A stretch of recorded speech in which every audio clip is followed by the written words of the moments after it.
Hi, I'm Sandi Genovese, and we're going to celebrate springtime with a fun little explosion album that features flowers that I've cut out of vellum, which I just think makes them, it gives a soft spring-like look to the embellishments. If you look here, you can see I've got it on the cover, and then when I open it up, of course, I love the dimensionality of the explosion style, but notice inside are all the photos of Kate, and she was wearing her Easter dress. I'm going to set it down so I can show you. You'll see that there's flowers repeated, the same flower inside, sometimes in the same yellow, and over here you can see that I've done it, but this time the same exact pattern, but just in pink, referencing the flowers that she's holding and the flowers in her dress. Otherwise, I haven't gone back yet to add the journaling that are going to go in these triangle places. The square sections is where it's easiest for me to put a nice big photo. So I want to point out something. This is really a little unwieldy trying to work with an explosion card or scrapbook in this size. The size square I started with was 10 inches. If I were making this again, starting over, I would start with a 9-inch square instead. So that being said, here's what I did. You start with your square, whether it's 9 or 10 inches or whatever size you want, because you're making it yourself, you get to pick. And you're going to fold it in half. So I'm going to fold it right down the middle. And then I'm going to open it up and I'm going to fold it in half the other direction and get nice solid crease lines. And then I'm going to turn it over and I'm going to fold on the diagonal in half one last time. That's all the folding that you need to do. The magic comes when you open it up and now you just poke right there in the middle and bring the two mountain folds together so that they like kiss. And look how that creates this cool little explosion style. It could be a card. In this case, it's a scrapbook because I'm featuring lots of photos. For the scrapbook that I created, you need 3 of these. And the way they're going to attach is alternating. So if one is what I'm saying is kind of like facing up, the next one is going to be facing down, and they're going to just interlock like so. And then this one is now facing down, so this one needs to be facing up, and it's going to interlock like so. You can keep going with as many pages as you want, but you need to fasten them together. So let me take it apart. I'm going to put adhesive on this first section. Remember, I say this all the time, you need more adhesive than that. I'm trying to save time, so I'm not doing as much as you would do. I'm going to then bring in the next explosion folded section, tuck it so that it lines up with all the ends and into the folds. I'll go ahead and refold so that I can really press down. So I have the first 2 pages connected. Oops, you don't want to accidentally create a fold you don't need, but I can cover this up. When I go to add the next page, now it's going to go in this position. So I'll put adhesive here. Basically, you're just alternating with the pages facing up or down, either way. So I've got my adhesive, and I'm going to bring this back. And since this one is going to go in this position, I'm going to position this into this fold line. So it's lined up here with the folds and lined up here. And I'll push down and get all of these then folded together.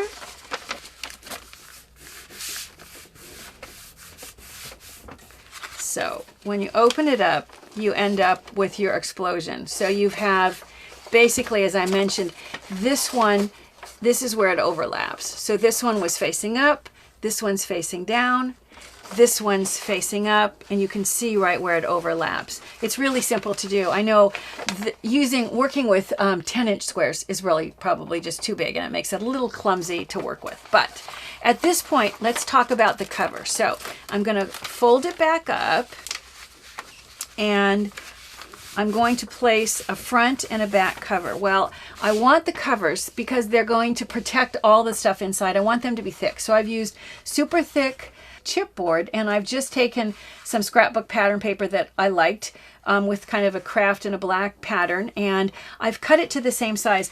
Because my square started as a 10-inch square, when it's folded into fourths like this becomes a 5-inch square. So the front and back cover is going to be a 5-inch square, and sometimes to make it easy on myself, I make it just a hair bigger, not even 1/8 of an inch, but like a 32nd of an inch bigger, because then I don't have to worry about the inside pages peeking out.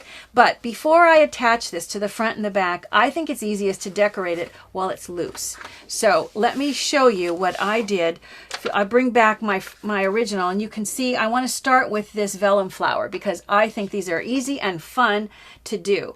What I did first, I'll bring up this sheet and show you. I started by just with pencil drawing a flower. Doesn't have to be, you can see out of pencil this really looks not good at all, but it's going to be fun once it's cut into vellum, and then the layers on top of each other intensify the colors of the vellum.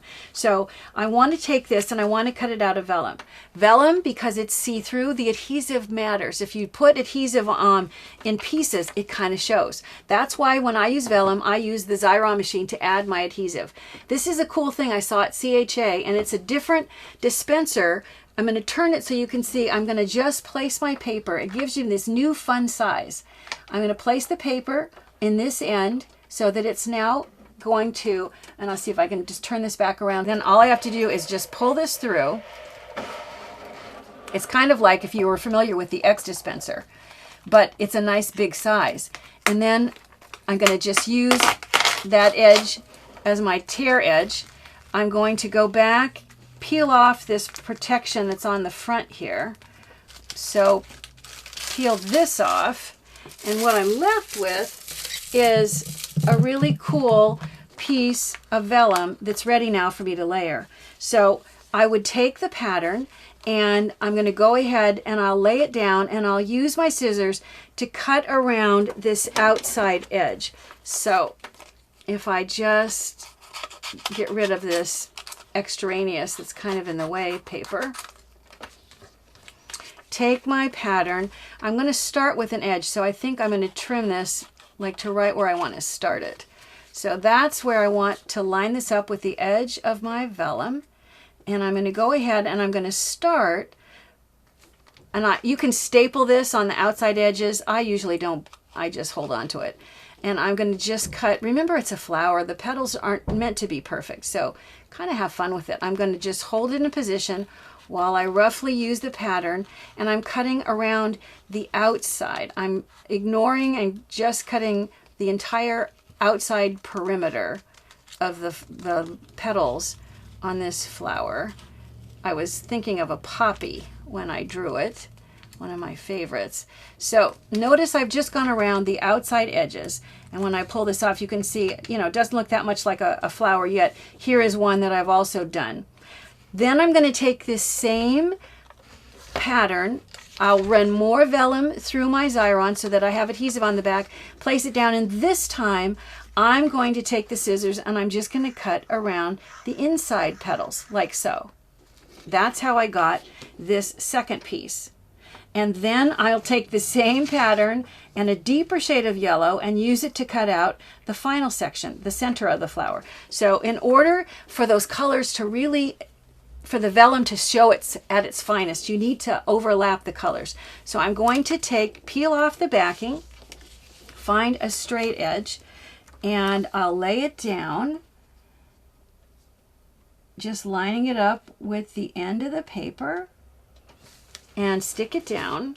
Then I'm going to remove the backing off of the next layer. Let me see if I do this with tweezers. I'm going to just line this up until it's in the position that I want for the next layer of the flower, like so. Lay it down. I'll take the backing off of what will be the center of the flower and position it. So you end up with all the layers. Now the reason I'm placing it onto white is placing the vellum directly onto my cover. See how it's going to show through? And that's even with the backing. If I place the vellum without the backing, you really lose the sweetness and the purity of the yellow color. So I'm doing it on white, and then when I cut it out, I think it even looks good to leave that tiny little white edge. So as I cut around my vellum, notice that I'm even leaving a little white border. You don't have to. You can go right to the edge of the vellum if you want to. So I'm just getting to the end. You can see that I now have the vellum with just a nice little slight white border around it. I'm going to attach it to what will be the front cover, and I also want to attach the band that I have as decoration. So I tore the pages out of a book and then just added some decorative paper behind it. You can see I barely stuck these down so that I could let you see the different layers. The red, the book pages, and then this black and white pattern. I'll place this a little bit more adhesive on this. Even for me, that's not very much adhesive. And I'm going to go ahead, put adhesive on the back, place this in the position. I for some reason, I generally am not crazy about putting things right in the middle. So mine happens to be placed just a little closer to the top. And I'll trim off the excess. And then I'm going to place the adhesive on the back of the flower. And I'll go ahead and position this so that it sits. And even on this, you know, I prefer it to be either closer to the bottom or closer to the top rather than right in the middle. Then I went back with a white pen and I just wrote spring. Since it was mostly on the dark, you know, the white pen was what I think showed off the best. Once you have the cover fully decorated, then you're going to add it to the cover of the scrapbook. So I'm going to put adhesive on the back, and you're going to want to put solid adhesive. And then place it so that it just sits and lines up with that first page of the scrapbook. And when you press down, you can see that you have what will be a nice cover. And then you're going to do the same thing. You're going to just attach the back cover in the same way. When it comes to the inside pages, let me show you. I'll start here. I wanted you to see that it works equally well whether you want the photos to be oriented as a horizontal photo or if you want a vertical. And let me show you how that works. Here you can see, here I've used a horizontal photo and here a vertical, and it works great. Either way works fine. The only other embellishment that I have is the same flower that we just made, and then I took a whiteout pen that I just got at Staples. You do need to give it a shake. It's got paint inside. The trick to making a whiteout pen work is you have to press on the barrel section in order for the ink to come out. It makes it a little clumsy to draw with it, but when you're doing something simple like these polka dots, let me just add a polka dot here. I'll add it right in the middle here. All you need to do is press, and you have to get it started. You get a nice strong chunk of white, and when you want to do polka dots all over the page like I did with this, it is a really quick and inexpensive way to be able to do that. You know, the simplest folds and just a little assembly converts ordinary squares into an extraordinary little book. Remember, I love hearing your comments. Be sure to share us with your scrapbooking friends. Don't forget to sign up for these free weekly videos. If, however, you want access to all the past episodes, or if you want to be able to download a project sheet, then you might want to consider joining the Gold Club. Bye for now.